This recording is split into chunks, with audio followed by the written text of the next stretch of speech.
Good afternoon and welcome everyone. Hillsdale Investment Management is pleased to welcome you to the second private client webinar of 2020, this one entitled How Best to Donate Money This Year.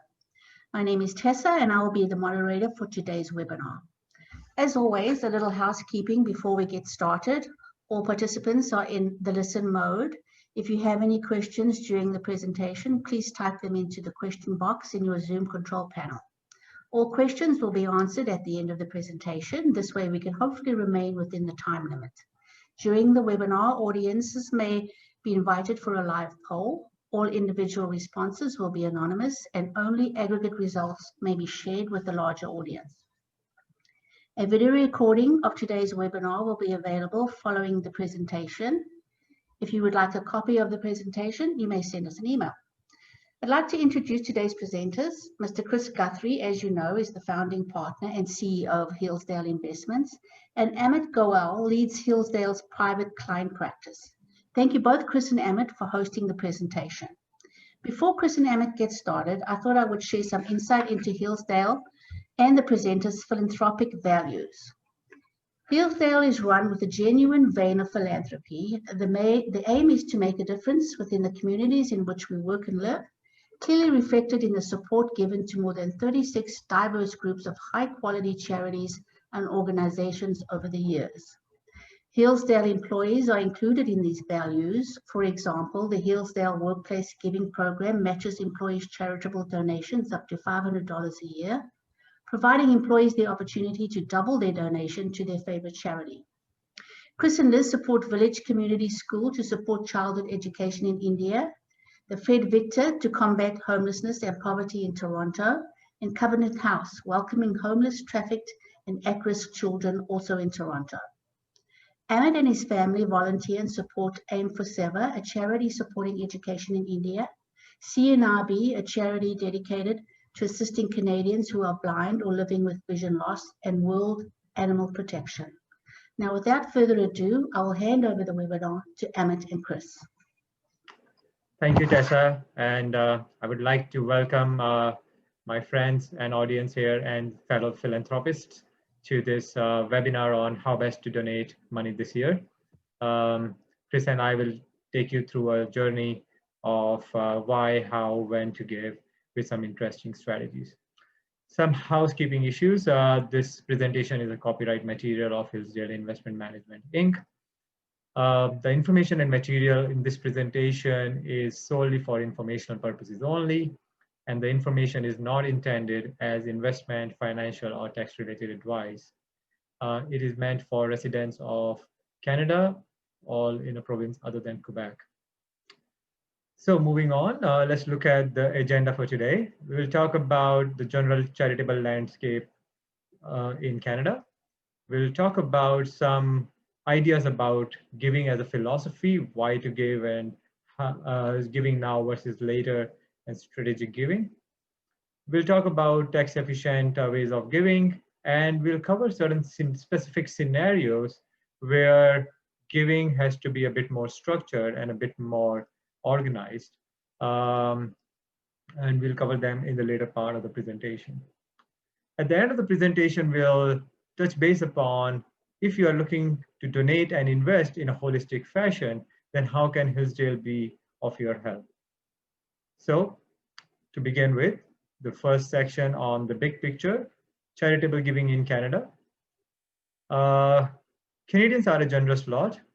As we can see here, as a percentage of the GDP, Canadians are donating approximately 0.77% of our GDP, which is right up at the top, just behind New Zealand and USA. So I think the Canadian government policies are allowing us to ensure that the tax credits at least are matched, and that way the policy framework is very, very conducive for giving. And that's why it's not a surprise that we are up there in the ranking of donations globally. Let's look at within Canada who are the people who contribute. So if we divide Canada amongst three income categories, people earning less than $100,000, the blue bar, people earning between 100 and 250,000, the orange bar, and people earning more than 250,000, the green bar, we see that the people with the highest income, which is the green bar here, donate 77% of those people are donors. So 3 out of 4 of those people are donors. And doesn't come as a surprise because with higher incomes, the potential of giving is much higher.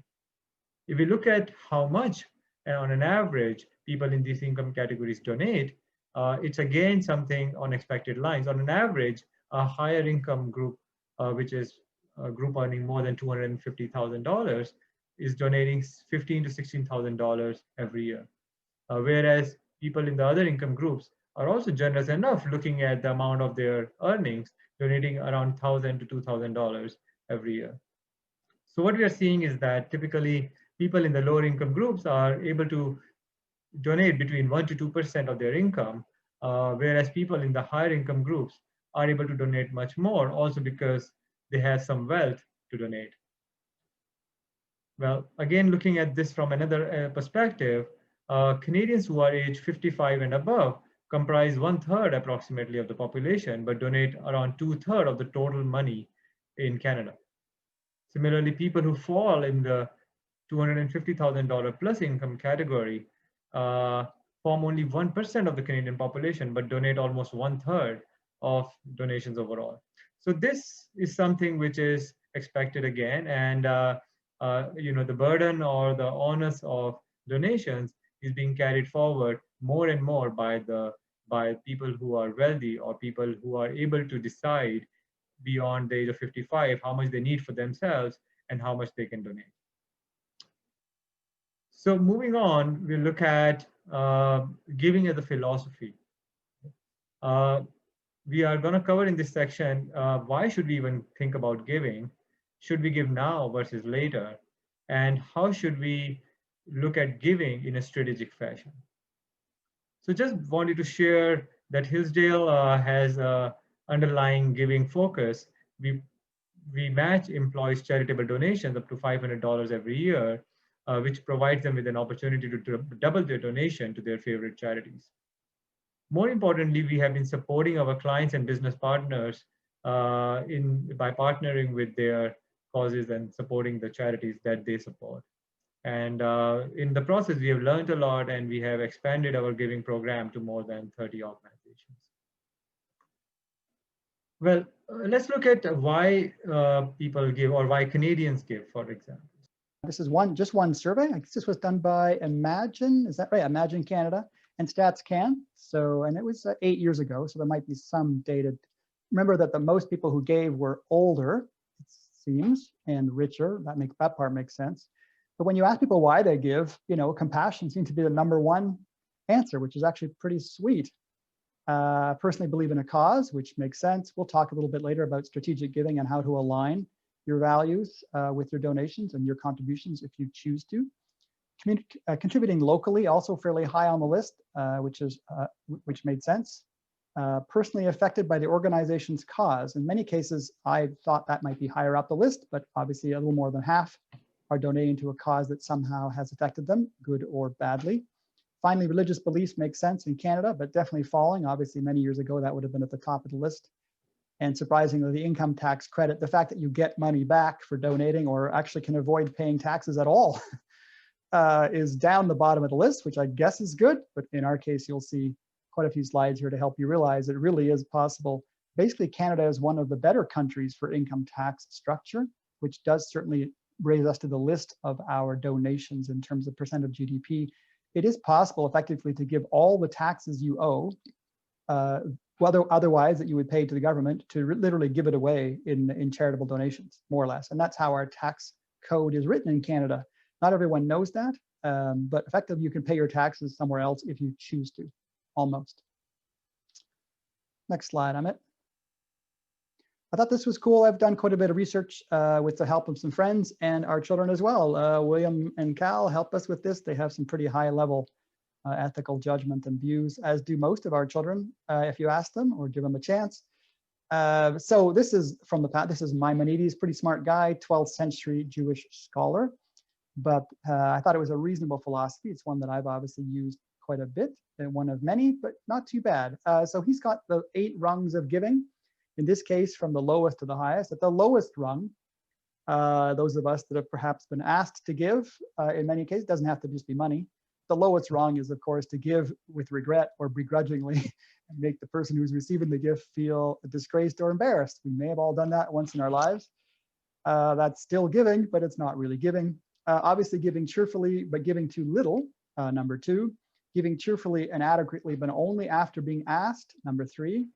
4, giving before being asked. Now you're actually spending some time and thought and anticipating, and I call that like Christmas giving as well. It's a lot easier to get a list, but it is more work to find out what someone wants without asking them.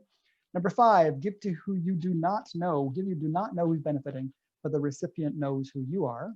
And then number 6 is the inverse of that, where you know who's benefiting, but the recipient doesn't know that you're giving them money. So we're getting to a fairly high level. Number 7, just complete and utter charity and or donation. Altruism, I guess, giving when neither the donor nor the recipient is aware of each other's identity, pure altruism. And then finally 8, to support your fellow person by endowing him or her with a gift of a loan or entering into a partnership or finding employment in order to strengthen his or her hands so he or she will not be dependent upon others. Again, this is 12th century, but not bad considering it's a few hundred years later. Yeah, well, I think, the highest could be someone bringing in a refugee in your home to give shelter. Yes, exactly. That would be the ultimate gift of giving for those who may have tried or thought about it. Obviously, taking a foster child, we appreciate these things are much more complicated than cutting checks and sending money. And I think that's what this is for. This one was also a framework that I think Amit found, which is just also interesting for discussion. I think we've had some disagreement here in our family about what this means, but the point was, should you give soon or later? And in many cases, there seems to be an intersection between the value of giving right now, even if it's less, versus the value of waiting and compounding and giving more later, which is essentially what this slide says. So it says at the top, are you at the start of your career, meaning are you making not much money and barely getting by? And this says, well, if yes, then good opportunities to save and grow your capital, focus on giving later. Small disagreement here. Would you want to save 1 life now or 10 lives in 10 years? That's more or less what that question says, so something to think about. Many would choose to just save 1 now, as opposed to saving 10 in 10 years. But if you agree with this, you go down, you say, no, I am not at the beginning. I do have some spare resources. Have you identified your best cause or your best use? And is it a stable? I thought that was a useful concept as well. Do you change your mind every year, or are you a true believer? Are you committed? And is that cause been around for a while, and is it not going away? The answer is no. If you can't answer that question, then maybe you can spend some time and resources to figure out which is better, as in rather than just writing a check and feeling good about it. Now we're going to make you feel bad about it. If you still can't decide, then maybe make choices later. So that's it. It's about optimization or making choices that you believe in. As you work down the chain, if you are pretty comfortable that your cause or requirement is stable, so curing malaria seems like a reasonably stable cause, it's not going away soon. Is that cause growing quickly or that requirement growing quickly? So is it something like malaria that I appreciate where hundreds of millions of people die every year? Or is it something that's going to be around for a long time that may not matter whether you start today or tomorrow? So the thought was here, if it's growing quickly, if the need is growing exponentially or just growing, as in 100 million a year is quite a bit of growth, then perhaps give now. And if it's growing more slowly, or it's going to be around for a long time and it's not a life or death experience, then you have opportunities to time your giving, focus on giving later or in an optimal year. It doesn't matter that you give today or next year, but if you happen to have a banner year in terms of income or have some tax preferences, you could wait till next year. So it's just one of many frameworks to consider when, most likely in this case, how, and then perhaps who to give to. Great. I think there's one more slide here that I'll chat with. And the concept of the 3 slides previously is to blend those need, access, and beliefs and commitment into something we call strategic giving. Now you're doing this more than part-time, but if you are retired and it makes you feel good and you have the resources, then this isn't a terrible way to spend your life. So strategic giving is simply, as Warren Buffett has claimed below, it's very hard, easy to give money away. It's fiendishly difficult to do it well. And he should know, because he really can't give it away. Think of his curse. He has to give away $2 to $4 billion a year just to get rid of the growth on his capital. That's hard, which is why, of course, at the largest end, people build their own philanthropy. And he and Mr. Gates have a full-time donation company, effectively, just to give away money well. The point here is that strategic giving should consider, given the right organization, the timing, the amount, the impact, which is very hard to measure. It's sophisticated charities can help you. Not all of them can.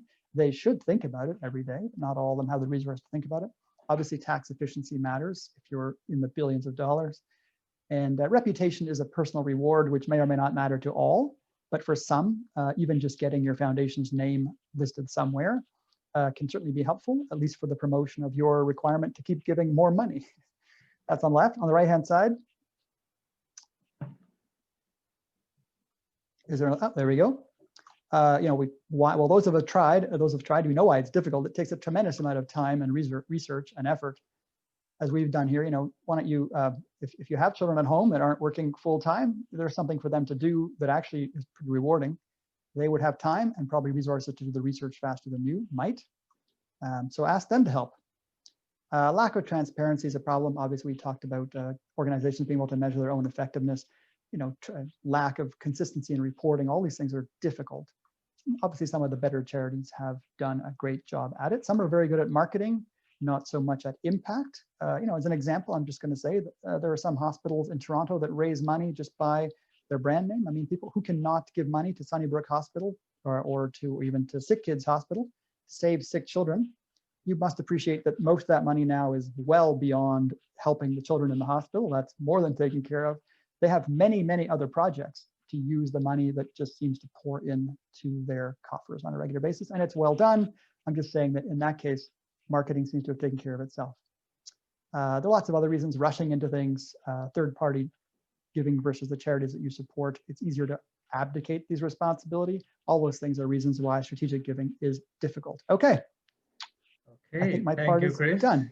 Yes, thank you. And at this moment, I'll just stop by to launch another poll. So why do you give? Or why do you intend to give? So we have heard about giving and why we gave or strategic giving. This is a bit complex question. I'll give a few more seconds for the participants to put in their responses. Meanwhile, some participants have shared with us that Stenbach is most generous town in Canada and Newfoundland is the most generous province. Interesting facts. Did you say Newfoundland? That's great. Newfoundland is the most What was the generous. first point, Amit? Stenbach, I can't pronounce it, Steinbach, is the most generous town in Canada. Oh, Steinbach. Is that Manitoba? Where's Steinbach? Sorry. Don't know. Okay. And another attendee has told us in terms of where should we give. UN's target for development assistance is 0.75% of GDP. So that is something, a cost that people can perhaps look for to support. I also how does that, Amit, how does that yes. 0.75 compare to the numbers we saw in the first slide? If I just go back here.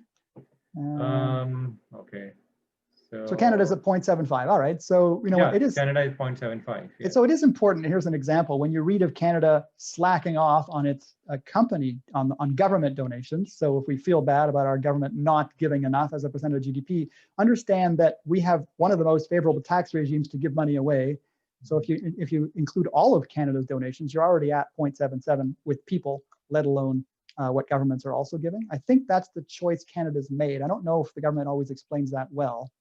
But with our tax system, again, you can literally give your taxes away to any charitable organization you choose to. Sure. So thanks for your responses. And as we were looking in our slide, so let's just compare your responses with our slide here. My God. Yeah, okay. So why do Canadians give? And I think our responses more or less tie in with Canadians at large. And that's kind of a good sort of spread we are looking within our audience. We certainly could have saved these people at Imagine a lot of time. Yeah. 32 observations, and we're bang on everything. All right. All right, great. So moving on. So now we'll talk about giving tax efficiently, very basic why and how you can, what like Chris has been talking about, the Canadian government allowing tax set off on your donations. And, but I should also say that whatever we are gonna talk about from a taxation perspective, you should definitely consult a qualified tax professional for specific information and advice pertaining to your own case and your own situation. So let's figure out how much does it cost to donate $10,000 if you want to. So if you are in, based on your net income, and again, we look at those three slabs you looked before, 100,000 up to $100,000, 100,000 to $215,000, and $215,000 and above. The $215,000 is a level above which you pay almost more than 50% in taxes. So that's how these levels are determined. So depending on where you are in your in your net income, you will incur to make a donation of $10,000. Your net cost will be actually $6,000 in a lower income tax bracket, and around only $5,000 in a higher income tax bracket. So, and that's just writing a simple check to do this, right? Now, in the presentation in the webinar today, we will discuss about some other specific strategies where these costs can be even lower. For example, we'll talk about how can you donate stocks or mutual funds directly as donation. And in certain cases, when the capital gains is very high, the cost of donation of $10,000 may be as low as only $2,500. If you use your whole corp, professional corp, and the use of capital dividend account within it, the cost of donating $10,000 might be as low as $1,000 only. And if you can set aside a corpus lump sum of, let's say, $250,000 in an investment portfolio, it might not cost you anything. You might be just giving away your gains like Mr. Buffett does every year, and still grow your money. And we'll see how that works out at the very end of the webinar. So, there are many ways to do this. And we hope after this webinar, at the end of this webinar, you will be a smarter donor and a more generous donor. Okay, moving on. So also all these tax credits also depend upon when you give in your lifetime. So if you give, most of these strategies are applicable while you are living. And we are a big proponent of giving while living. There are some tax advantages, but also because you see what you are giving and you see the impact in front of your eyes. So while you're living, donations can eliminate up to 75% of your net income. So if you're earning $200,000 of net income in a particular year, you can set off $150,000 of that through donations. If you donate some specific resources like ecologically sensitive land or cultural property, you can even set off 100% of your net income. And this tax benefit is not just applicable for the year of giving, but can be carried forward for 5 more years. Amit, does that 600 square foot condo in downtown Toronto qualify as ecologically sensitive land? I don't think so. But I think if you have, I don't know, if you have a letter written by some English lord and that's Canadian cultural property, or I don't know if a statue, yeah, these are more abstract situations or more specific situations, but good to know. I suppose if you have a flood in your basement, you could consider your basement to be ecologically sensitive. That happens a lot. Yeah, again. And then if you give in the year of the death, then donations can eliminate up to 100% of the net income, not just in the final year, but the year before that as well.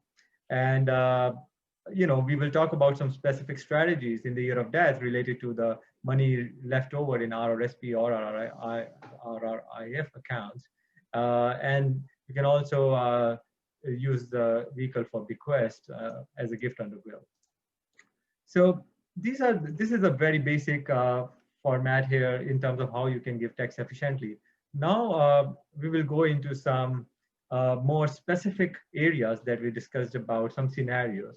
Here is a good quotation from Laura Anderson, founder of her namesake foundation. She is a professor at Stanford University, And for those of you who really want to take a deeper dive into philanthropy, I would strongly suggest to look at some of the free resources she has put up, which is very, very detailed and very, it's like she has made a science of philanthropy. So it's really interesting to see the work she has done. In this section, we'll look at some scenarios and how you can donate in those scenarios. So if you have an investment portfolio with high capital gains, you can go donate stocks and funds or funds in kind rather than selling them and donating the money. If you have a whole co or a professional corp, you can use same donations of gift in kind stocks and use your capital dividend account to enhance the effect of the donation. If you are having an RRIF or RRSP account, but you don't think you are going to need the money because you have extra money or more money in your TFSA or non-registered accounts, we'll talk about how you can just donate directly through the RRSP and RRIF accounts to set up the taxes. If you're expecting an estate— I didn't know if anybody even, I feel bad. All my life, I never knew this one. You can actually just give money straight from your RSP. Yeah, and you know, if you were to search online as well, there are not too many strategies around this particular aspect, but this is so simple. And in a way, it's something that, especially people who are above the age group of 70, and they are doing minimum RIF withdrawals, but they actually don't need it. They are just reinvesting their RIF withdrawals. They should definitely consider this strategy. Yeah, we do have many clients whose parents are aged and whose money they are most likely managing at this point. Mm-hmm. So that's pretty useful to know. We also have it takes a discussion. Sorry, well, I don't know. We're probably not. Is there another slide on this later, Amit? Yes. So we will discuss these 4 or 5 scenarios in detail now over the next 20 minutes, hopefully. And the last scenario will be if you have a high income year, you can you can start using structures like donor advised funds or private foundation, which are one of the fastest growing vehicles in the US and Canada for effective and strategic charitable donations. There are a few other situations which we may not be able to cover in the webinar today. Some of them are charitable remainder trusts, gifts of private company shares, gifts of real estate, life insurance, bequests, etc. We have limited time and we are already half past time. So I will try and cover, we have around 5 or 6 more slides to go. So I will try and cover around 3-4 minutes on each slide so that we have some time left for questions. Okay, so the first one, most of us have a stock portfolio or a mutual fund portfolio. In a normal scenario, we'll sell those stocks or mutual funds, take out the money and send a check to our charity, right? That's what we are showing here in the first part of the table, that if you sell your stocks and send a check to your charity, let's just assume you invested $2,500 in a stock, which went up to $12,500. There are many examples, especially in the tech stocks these days. And our funds, hello. And our funds. So what will happen is that if you were to do that, you will end up paying $2,500 in capital gain taxes, and your charity will get $10,000 of donation. Now, if you were to just, instead of selling your stocks or funds, just gift those funds to your charity, and it is not complex, it might sound complex. Most of the charities have a platform where they can accept your stocks or mutual funds in kind. You just donate $10,000. So you don't have to pay any capital gains tax. This $2,500, which earlier went to CRA, is not going anywhere now. And your charity gets the full $10,000. And you, instead of selling $12,500 of that same fund or stock, have now only donated $10,000. So your charity got $10,000, you got $5,000 of tax credits, and you also saved selling this $2,500 additional. So the effective cost of doing this to you is only $2,500. And so this is something which is now being very commonly accepted and very commonly followed, but we still, and by the way, this can also be used if you are an employee of a listed company and you get stock options. You can, most of the time, those stock options might be at zero value or discounted value, and you can just gift those stock options when they vest to your charity rather than paying huge taxes in the year of vesting. So moving on, maybe there is a question coming up. Yeah, so I have a question here that a lot of small charities aren't set up to take advantages of these strategies. Few or no staff is focused on fundraising, volunteer, treasurer, etc. Canada Helps, which is an organization, helps a lot of these charities. So I agree with that comment, and Canada Helps and Canada Gives, I think, are the charities which are facilitating some of the smaller charities to have these kind of stock donation platforms on their from their donors.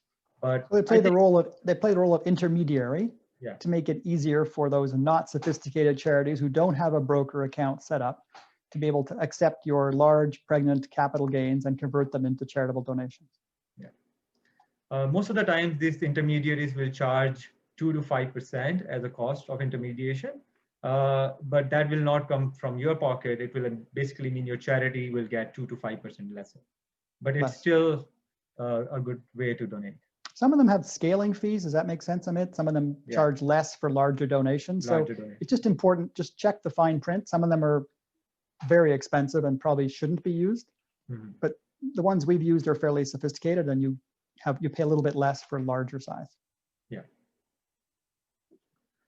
Okay, now using the same strategy, we will talk about capital dividend account. So this is a slightly more complex subject, and it is pertinent to audience here who have a holding company or a professional corporation. So what is a capital dividend account? It is a notional account. It's not a bank account. It doesn't have any actual funds.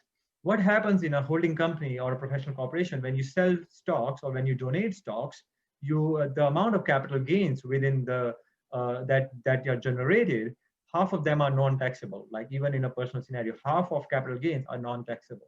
So that non-taxable portion is parked as a book entry into the CDA account.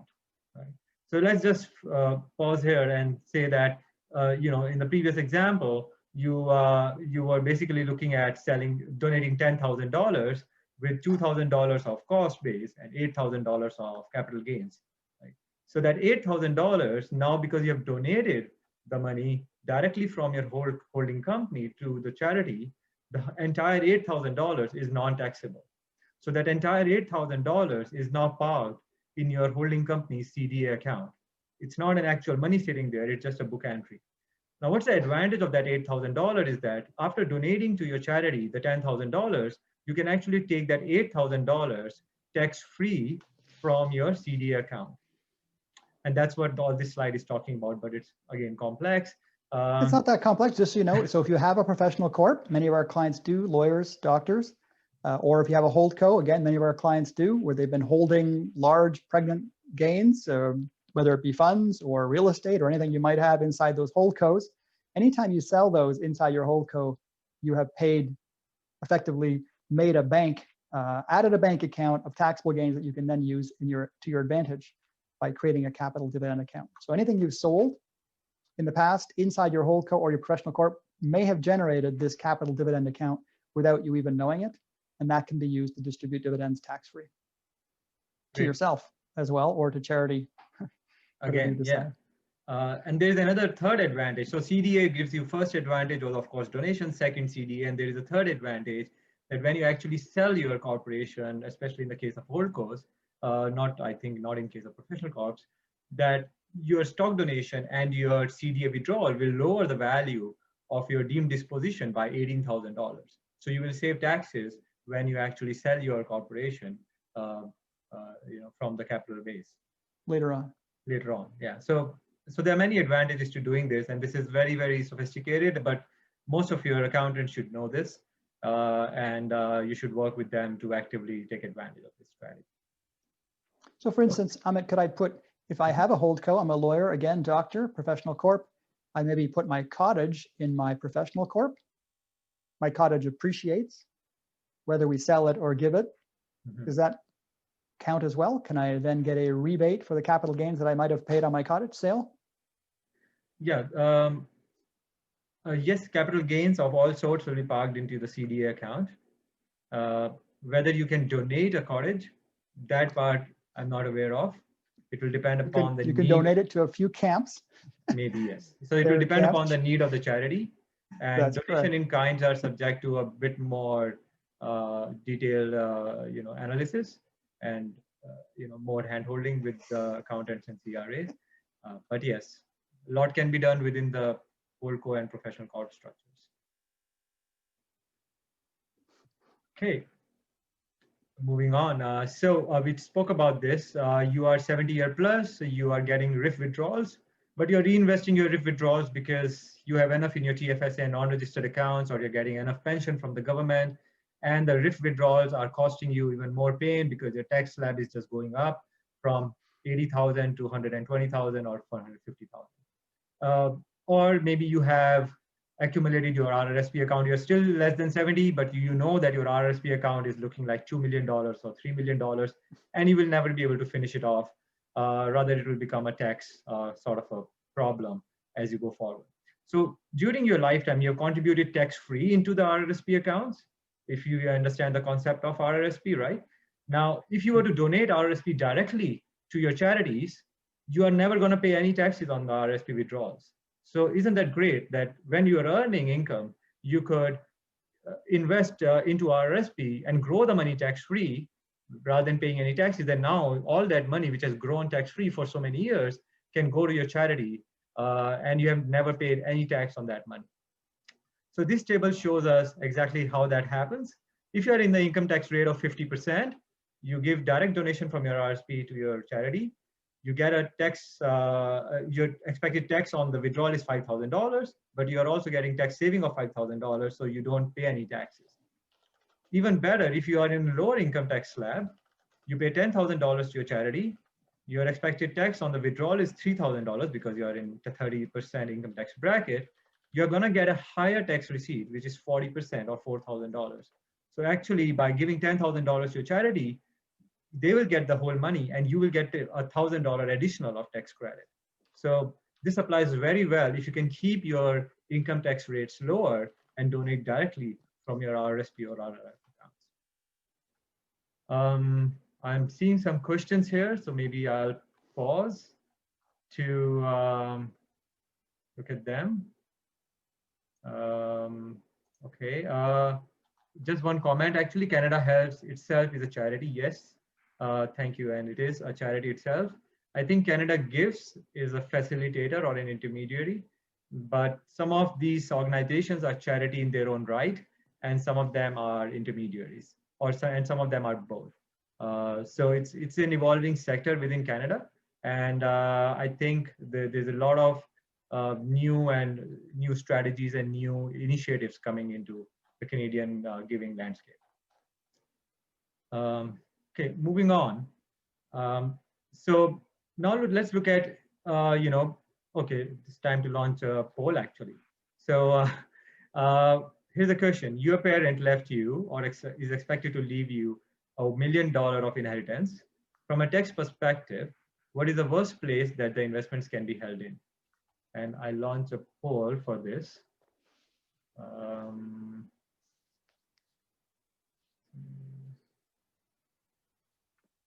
Okay.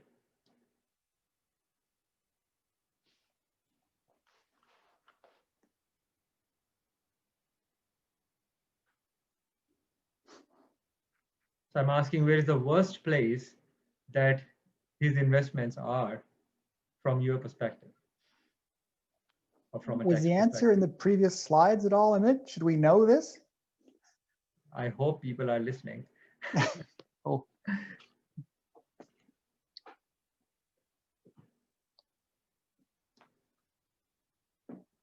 And this is a good discussion to have with your parents or within your family. And we'll see why. I think that's a separate webinar. Absolutely. How to bring this up with your 82-year-old parents. Okay, maybe it's time that I'll give another 5 seconds. By the way, I'm being facetious, but the time to talk about it's a little bit before then, like 65-ish or 70-year-old parents, if you're thinking of doing this. Okay, thank you for your responses. So I'll share the results. 2/3 of the participants thinks it's worst within a non-registered account, and 1/3 of the participants think it's worst within an RRIF account. Okay, I'll have to break the bad news here for 2/3 of you. The answer is C, an RRSP portfolio. And why is that? And I'll come back to why a non-registered account is still better off than an RRSP account. And of course, all of you got it right. TFSA is the best place from an inheritance perspective, but government doesn't allow us to put a lot of money inside the TFSA. So why is RRSP portfolio the worst place to hold your investments from an inheritance perspective is because all the money inside an RRSP account is considered income on death. So if your parents have $1 million in RRSP account, all of it is a part of their income when they are trying to give you. So you as an inheritor will get only $450,000 after paying off 53% in taxes and 2% in probate. Just to be clear, right, this is the second, assuming parents are a couple pairs, then this is after the initial rollover to the second parent, which is tax-free. Yes. So there is another, so what Chris is mentioning here is that if both of your parents are alive, when the first unfortunately passes away, the second parent can roll over all the RRSP into their accounts without any taxes. But when the second parent passes away and the money is supposed to go to the heirs, there is no tax rollover possible. Even if you as a heir have RRSP room left, that doesn't matter. So this is why, RRSP portfolio is one of the worst places. Now, some of you said inside a non-registered account. And why there is still some advantage of having money in a non-registered account is that if there is $1 million in a non-registered account, it may have a capital base or a cost base of, let's say, $500,000. So only the amount exceeding the cost base is taxable. So if there is $1 million in non-registered accounts and there's $500,000 as a cost base, then only $500,000 is taxable. The other $500,000 is kind of tax-free or can be passed on to the heirs on a tax-free basis. So yes, there will be taxes on a non-registered account, but on an RRSP account, it will be 100% tax. And that's why it's important to consider the next step that we are talking about. If you have a huge RRSP or RRF in your account or your parents' account or your grandparents' account, which you know that will not be utilized during the lifetimes, you can designate a charity directly as the beneficiary of the RRSP. And this is as simple as just writing the name of the charity in the RRSP account opening form. It's as simple as that, nothing else. So you can directly designate an RRSP or more than one RRSP, and even a combination of RRSP and the heirs combined within the RRSP form.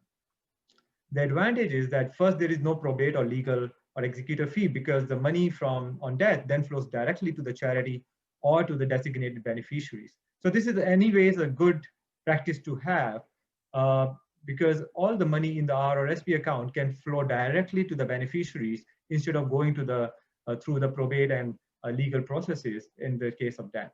So even without charities, your parents should have the intended heirs as the designated beneficiaries. It also avoids any withholding tax on death. And as I said, if it's significantly higher, we can have multiple beneficiaries, including the heirs. As we discussed before, this strategy is more appropriate on the death of second spouse because when the first spouse passes away, there's a tax-free rollover of RRSP to the second spouse. Because this is the final year of income, 100% of the income can be set off through this strategy. So I think this is one of the most understated strategies used currently. And again, RRSPs and RRIFs are very, very tax onerous while you are living as well as in the final year. So all of you should talk to your parents or talk within your families about making some more impact on using this strategy going forward. Okay, this is our last section on some of the scenarios. So what if you have a high income year? What do we mean by a high income year? You sold your business, you got stock options, you're retiring and your company gave you a nice generous bonus, or you're looking at estate planning or estate freeze. High income years are great to have, but they also bring problems of high taxes. So what do we do?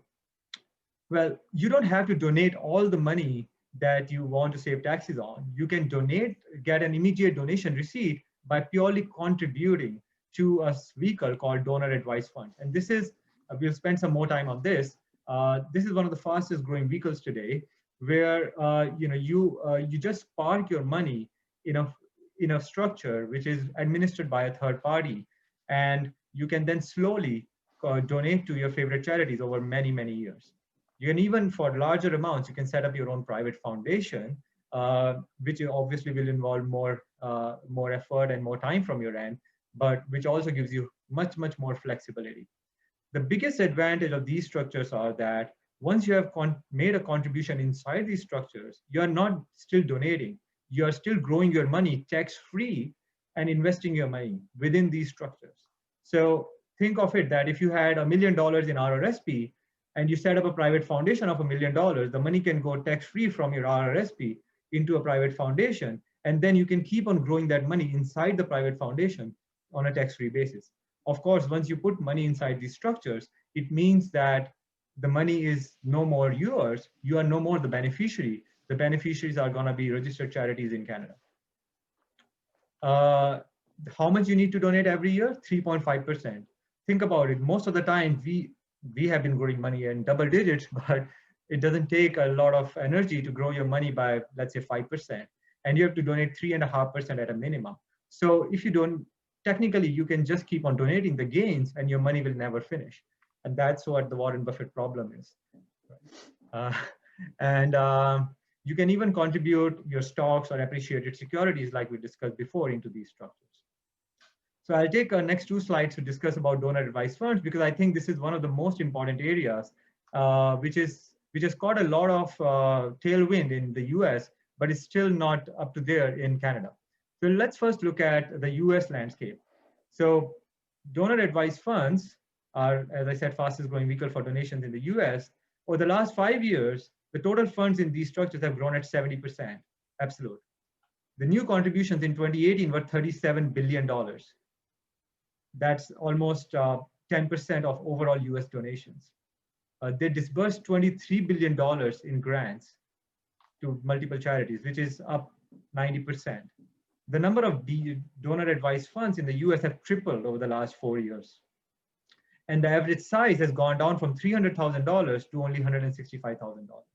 So it has been more democratized in a way that now with less money, you're getting more and more options to look at some of these structures. As you see, the donation, the contribution of total donations is now $1 out of $8 is coming through the donor advised funds. I was looking at the ranking of the top charities in US. If I was to ask you, the names that come to our mind are United Way or Red Cross or Salvation Army. But the #1 charity in the US today is a donor advised fund sponsored by Fidelity.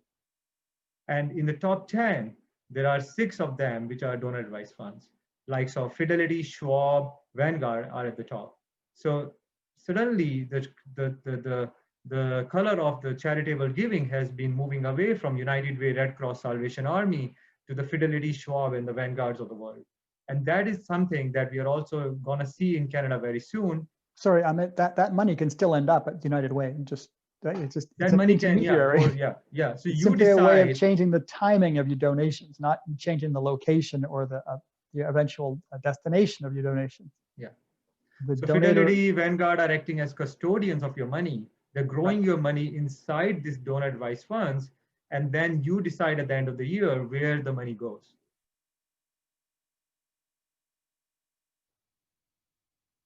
Right. So looking at Canadian landscape, the industry here got a boost after 2007, when the capital gain tax on donations of publicly traded securities was eliminated if you were donating those securities. So in Canada, we are expecting this segment to grow at around 12 to 15% per annum over the next few years. The latest data I could grasp was only from 2016. And the average size of Canadian donor advised funds is similar to the US, around $300,000 then, but it's coming down very quickly. Who are the institutions who offers donor advised funds in Canada? Your financial institutions, TD Bank, RBC, Mackenzie, community foundations, Toronto Foundation. Toronto City runs a foundation where you can put your money in, let it grow, and then tell them where do you want to contribute the money or donate the money to. some of the charities themselves, for example, Sick Kids run a donor advised funds with the condition that if you come through their donor advised funds, half of your donations should come into Sick Kids and half of the donations can go to any other charity of your choice. So we are seeing a kind of a mixed model with some of these charities where they are using donor advised funds to collect money ahead of time and engaging you more in the incomes when you have a high income year.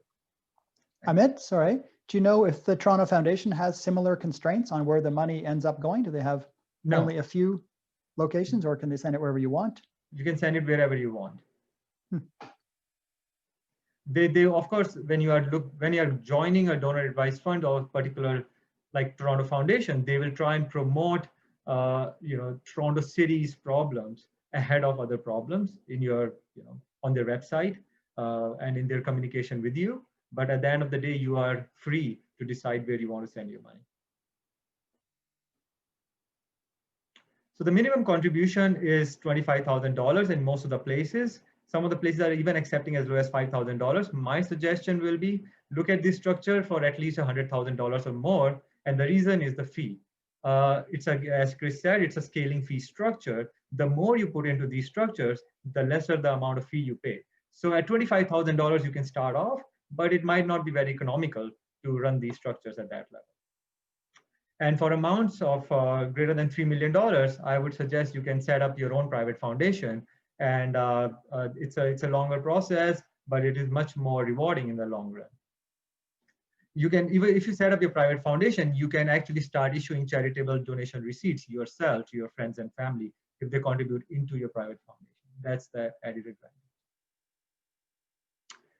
Okay, we are the last section. So investing to donate. So we have talked about. There was a question here, Amit, before we move on here. Yes. Does National Bank have a DAF?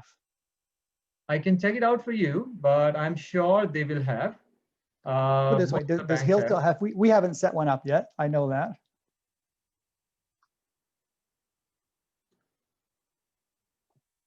Right.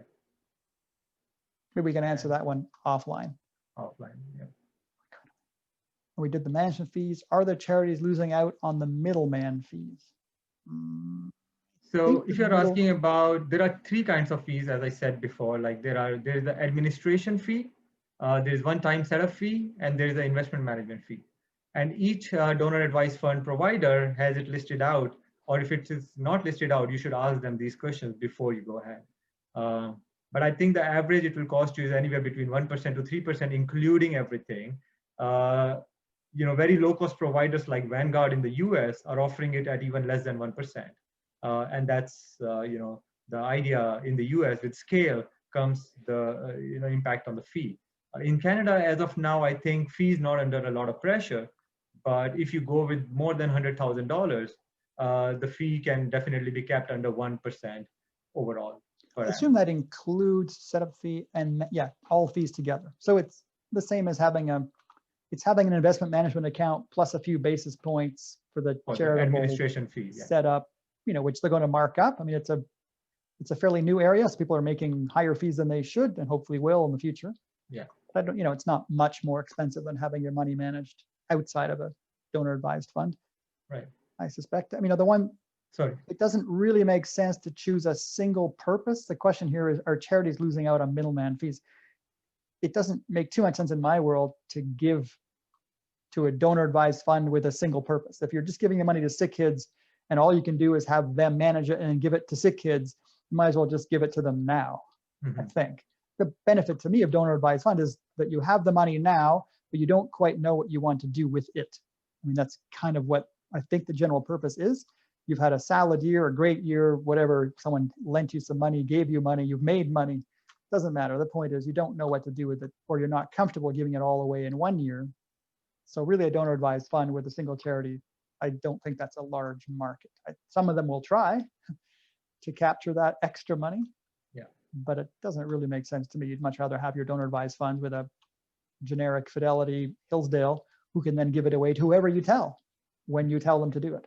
Yeah, and that's where when we see in the US, Schwab, Vanguard, Fidelity, these are the three biggest donor advised fund platforms because they are indifferent to where you are going to send your money to. They are purely custodians and investment managers. for your money. So I think that's the best way to go.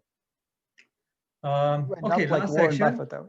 You are signing up for a full-time job. I mean, if we keep printing money at 10% a year, in 10 years, you have a problem. Because now the money you thought you were giving away just keeps getting bigger, and the responsibility gets bigger with what to do with it. Again, if you're doing it for 10 years, that's a fair amount of compounding. Okay, so we are at 1 o'clock now. So if in case some of you have to leave, I would really like to thank you for your time today. We have the last section coming up now, which is very interesting on how Hillsdale can help you grow your money and donate without almost incurring any cost. So, so let's assume you want to invest in a lump sum and donate, say, 4% every year, and want your donations to grow by 10% every year. We can just create a very simple, in-kind gifting of stocks program for you, and this is how it will look like. Very quickly, I know we are out of time, so we run a portfolio called Hillsdale Canadian Min Risk 20 Stocks Portfolio. So let's say you put $500,000 in a lump sum, and you say, okay, 4% of that, $20,000, that's the donation amount you want to donate every year, and growing it by 10% every year. So over the last 10 years, how would this portfolio look like? So, so the first year started $20,000, then $22,000. The blue line there is showing how the remaining portfolio is growing or falling, depending on the market scenario. So the first 3 years look very good. Then we had a down year, but your donations are keeping going up, because that's a target. We need to grow your donations by 10% every year. And that's how it looks like. So you started with $500,000. You donated in cumulatively around $270,000 over the last 9 years. And you're still left with $700,000 to donate. You are back to Warren Buffett problem. You can't donate enough. On top of that, if you invested this $500,000 in a donor advised fund or a private foundation, so you got $250,000 of tax credits, which you invested again in the same program, but you're not donating anymore. This is your own money in your personal account. Now you're back to $500,000 in your personal account. So overall, you started $500,000 at the beginning into a donor advised funds, which gave you $250,000 of tax credits. And now you're back at $500,000 in your own name. Plus, you have $710,000 in the donation foundation account, and you have given away $270,000. Overall, you have moved from $500,000 to $1.5 million over the last 9 years. That's the power of donating strategically, power of donating smartly. You are back to your personal portfolio of $500,000 and more, and you're still donating, and you're going to donate more and more. I think you will never be able to finish this money. So with that, we come to our parting thoughts. We have spoken about giving money. How about giving some of ourselves, which is the most valuable part of donation? Things like volunteering, things like using your credibility to increase the impact of your cause. Mentoring. Chris has been a great example of that. He has been helping some of his charities through that process. Networking, and also getting on the board. Liz has been on board of charities, using her time and her expertise to help some of these charities. Some of the other in-kind donations, we can look at our art, real estate, vehicles, and office supplies. So with that, I think we are done with what we had to say. There's more to it. Even younger people. What I found is most of the charities that we work with have huge IT gaps. I cannot, for those of us on the call that are under 40 or 30, I cannot tell you how useful it is to have someone who knows IT just to go and visit a charity once every few weeks to help them out. It's a surprisingly large gap between a profit-making firm and a charity today. It's just, and in this day and age of virtual requirements, I mean, some charities have just been eviscerated because they were not ready to convert at all to a more remote model. So that's been really hard. So if you're young and you don't need money, just if you have knowledge about how to set up a PC or just an extra PC, just ask Hillsdale. We'll send you off with a PC to help your charity. Go there and set it up for them. Get them a website. Get them some kind of virtual presence. Yeah. And okay, so I think we have got most of the questions answered. If you have any more questions, we'll encourage you to type them in the Q&A box. I think we have a question. Good presentation, thank you. Is this shareable? Yes, we will share the video link in a day or two. And if you could just email me or Chris with your request for sharing the presentation. We'll That day or two so we can edit it and make us look prettier. Is that what we're doing? Just respecting the time of the person who has to put it up. Oh, both of them are useful. We answered about National Bank.